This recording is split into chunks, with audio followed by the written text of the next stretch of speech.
Bismillahirrahmanirrahim. Assalamualaikum warahmatullahi wabarakatuh. Perkenalkan, kami dari kelompok 1 yang akan membawakan materi mengenai riwayat alamiah dan pencegahan penyakit. Yang pertama adalah proses perkembangan penyakit. Riwayat alamiah penyakit atau natural history of disease adalah perkembangan suatu penyakit tanpa adanya campur tangan medis atau bentuk intervensi lainnya sehingga suatu penyakit berlangsung secara natural. Masing-masing penyakit memiliki perjalanan alamiah sendiri jika tidak diganggu dengan intervensi medis dan jika penyakit dibiarkan sampai selesai perjalanannya. Proses suatu penyakit dimulai dari seorang yang rentan terhadap penyakit dan diserang oleh agen patogenik yang mampu menimbulkan penyakit. Selanjutnya adalah 2 tahap perkembangan penyakit. 2 tahap perkembangan penyakit. Yang pertama itu ada fase prepatogenesis atau stage of susceptibility. Nah, pada fase ini penyakit itu belum ditemukan dan daya tahan tubuh host itu masih kuat. Tetapi tubuh sudah terancam dengan adanya interaksi tersebut dan pada tahap ini kondisi tubuh itu masih bisa dikatakan sehat. Tahap ini telah terjadi interaksi antara penjamu dengan bibit penyakit, tetapi interaksi ini terjadi di luar tubuh manusia. Dalam arti, bibit penyakit berada di luar tubuh manusia dan belum masuk ke dalam tubuh. Yang kedua ada fase patogenesis. Tahap ini dimulai sejak terjadinya perubahan patologis akibat laporan agen penyakit sehingga penyakit menjadi sembuh, cacat, atau mati. CDC tahun 2012 membagi masa ini menjadi berikut, yaitu stage of subclinical disease, stage of clinical disease, dan stage of recovery disability or death. Selanjutnya itu ada periode inkubasi atau stage of pre-symptomatic disease. Nah, periode ini dimulai dari masuknya bibit penyakit hingga sewaktu-waktu sebelum timbulnya gejala. Setiap penyakit itu memiliki masa inkubasi yang berbeda. Bisa beberapa jam, hari, minggu, bulan, bahkan bertahun-tahun. Pada tahap ini, yang terjadi itu meliputi daya tahan tubuh tidak kuat, penyakit berjalan terus, terjadi gangguan pada bentuk fungsi tubuh, dan penyakit makin bertambah hebat dan timbul gejala. Selanjutnya adalah tahap dini atau stage of clinical disease. Tahap ini dihitung dari munculnya gejala penyakit. Penderita masih dapat melakukan aktivitas, dan pada tahap ini penjamu sudah merasa sakit tetapi masih ringan. Penderita dapat melakukan perawatan dengan obat jalan, tapi dapat menjadi masalah besar di dunia kesehatan jika tingkat pengetahuan dan pendidikan masyarakat itu masih rendah dan mendatangkan masalah lanjut yang semakin besar, yaitu penyakit bisa semakin parah dan berobat pun memerlukan perawatan yang relatif mahal. Tahap ini juga sering disebut sebagai masa durasi atau ekspresi, yaitu waktu yang diperlukan oleh suatu pajanan paparan untuk mencapai dosis yang cukup untuk menimbulkan reaksi penyakit. Selanjutnya adalah tahap lanjut fase sembuh, sakit, atau mati, stage of recovery, disability, or death. Pada tahap ini, penyakit bertambah jelas dan mungkin tambah berat dengan segala kelainan patologis dan gejalanya. Penderita tidak dapat melakukan pekerjaan, dan jika berobat, umumnya telah memerlukan perawatan atau bed rest. Pada tahap ini, perjalanan penyakit akan berhenti dengan beberapa keadaan, yaitu fase sembuh sempurna, yaitu bentuk dan fungsi tubuh penjamu kembali berfungsi seperti keadaan sebelumnya atau bebas dari penyakit.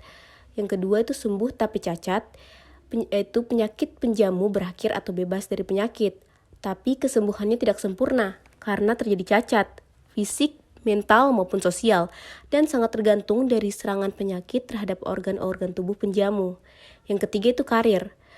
Pada karir, perjalanan penyakit seolah terhenti karena gejala penyakit tidak tampak lagi.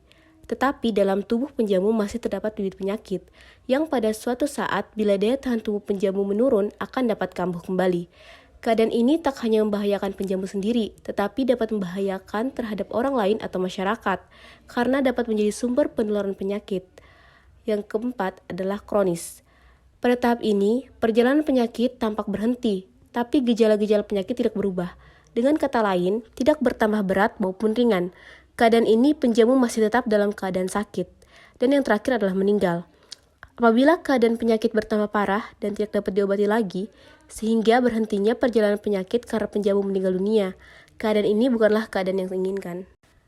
Selanjutnya adalah pola penyebaran penyakit. Suatu penyakit menular tidak hanya selesai sampai pada jatuh sakitnya seorang, tetapi cenderung untuk menyebar. Beberapa komponen dalam proses transmisinya penyakit adalah yang pertama itu ada agen. Agen itu adalah penyebab penyakit. Itu dapat berubah benda hidup atau benda mati dan faktor lain seperti mekanis, nutrisi, radiasi. Agen atau penyebab penyakit merupakan faktor penyebab penyakit yang dapat berupa unsur mati atau hidup. Yang kedua ada reservoir. Reservoir adalah habitat tempat agen terinfeksi biasa hidup, tumbuh, dan memperbanyak diri. Macam reservoir itu ada pada manusia, hewan, dan lingkungan. Pada manusia, contohnya seperti orang yang dengan penyakit asimptomatik. Kalau hewan itu contohnya ada pada sapi yaitu brucellosis. Pada domba atau kambing itu anthrax. Nah, kalau di lingkungan tanah contohnya itu agen feudal, penyebab histoplasmosis. Sedangkan kalau di air tuh misalnya Bacillus legionnaire muncul pada kolam air, termasuk yang dihasilkan oleh menara pendingin dan kondenser penguapan. Yang ketiga adalah portals of entry dan portals of exit. Dalam proses perjalanan penyakit, perpindahan agen dari pejamu ke reservoir atau sebaliknya harus melalui pintu masuk tertentu, portal of entry, calon penderita baru, dan kemudian untuk berpindah ke penderita baru lainnya, kuman akan melalui pintu keluar atau portal of exit. Contoh dari portal of exit itu contohnya adalah dalam sistem respirasi, misalnya oleh virus influenza yang bisa kita keluarkan dengan bersin. Sedangkan portal of entry contohnya itu misalnya pada kulit itu melalui cacing tanah, darah, hepatitis B. Yang keempat ada mode of transmission atau cara penularan.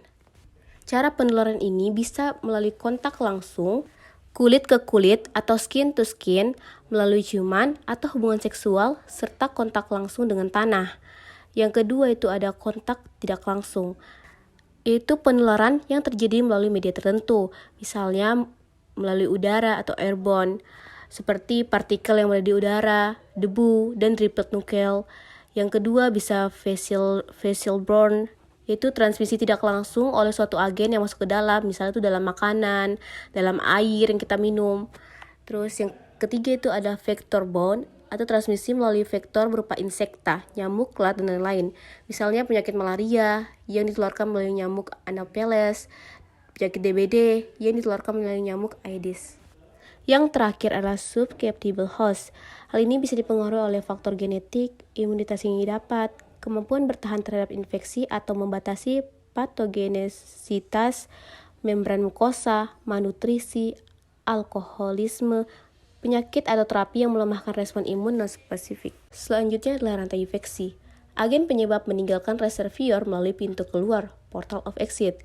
Agen ditransmisikan dengan model atau cara tertentu agar dapat masuk ke penjamu melalui pintu masuk, portal of entry, sehingga menginfeksi penjamu yang rentan. Selanjutnya adalah manfaat riwayat alamiah penyakit.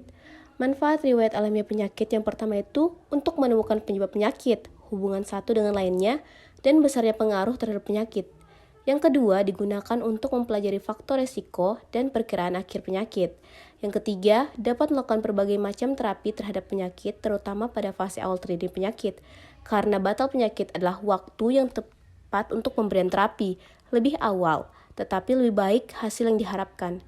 Yang keempat, riwayat alamiah penyakit dapat menetapkan diagnostik suatu penyakit, yaitu dengan mengetahui masa inkubasi.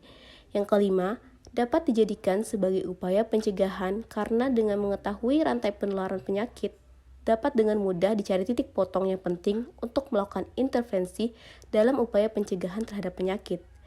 Yang keenam, dengan mengetahui riwayat penyakit, kita dapat mempelajari informasi yang meliputi sifat biologis kuman patogen, dapat menjadi bahan informasi untuk melakukan upaya pencegahan penyakit secara dalam memberantas penyakit.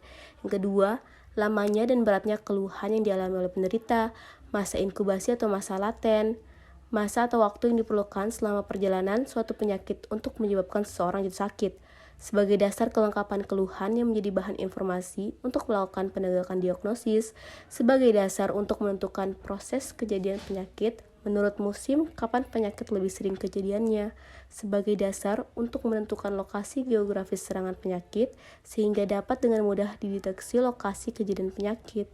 Untuk diagnosis masa inkubasi dapat dipakai sebagai pedoman penentuan jenis penyakit, sifat-sifat biologis kuman patogen sehingga menjadi bahan informasi untuk pencegahan penyakit. Itulah penjelasan materi kelompok kami, yaitu melalui riwayat alamiah penyakit dan pencegahannya. Terima kasih dan sampai jumpa kembali.